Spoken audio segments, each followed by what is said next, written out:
So hello everyone, this is Easy Automation here and today I am going to explain you the counter. So without wasting more time, let's get started. But before that, you need to subscribe our channel to get regular updates. So let's begin.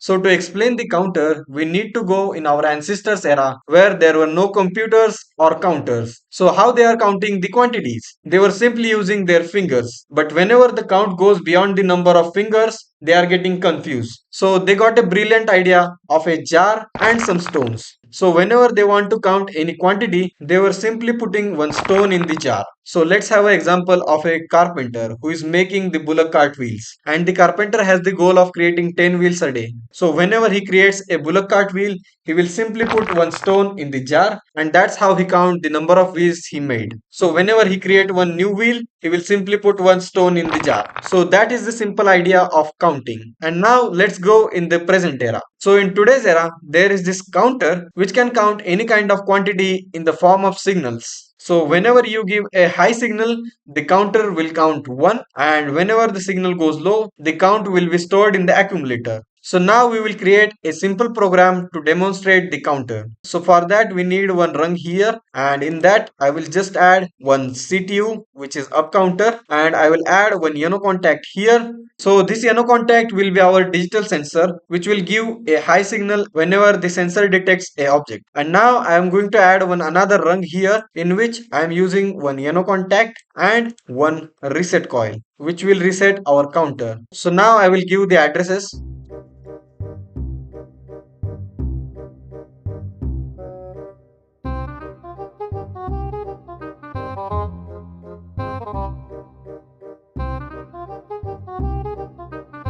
So now I have addressed all these instructions. Like for this counter, I have given address of C5 colon 0 and I have set the preset value of 10 and this YONO contact will be proximity sensor and this YONO contact will be our reset push button and this reset coil will reset this counter by this address. So that's how you can use the counters. So let's download this program.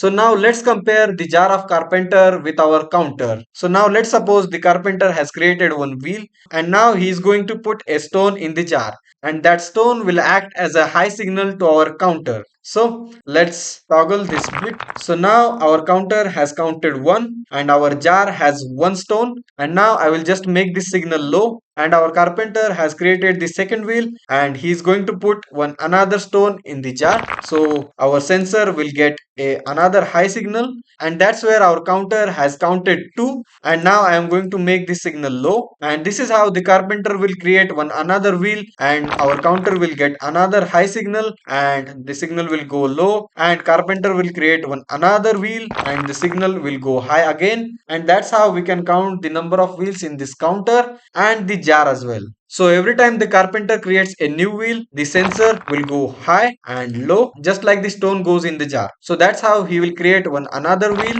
and one another wheel and one another wheel and another wheel and another and now the jar is going to get full. So whenever he is going to put the 10th stone, the jar will be completely filled with the stone and that's how our done bit of this counter will work. Like now the jar is full and our work is done. Like whenever the accumulator value and preset value gets equal or go beyond the preset value, the done bit will energize. Like in the case of jar, whenever the jar is full, that is our done bit. But even though the jar is full, the carpenter can still put one another stone on top of that like this. And likewise, our counter can also count beyond the preset value. Like now it is 11. So this is how the counter works. And whenever we want to reset this counter, we need to push this push button and that will energize this reset coil which will reset our counter. So if I toggle this push button, then our counter accumulator value will go to 0 and if I release that push button, our counter accumulator value will go to 0. It is like the carpenter has emptied the jar and now he can start from 0.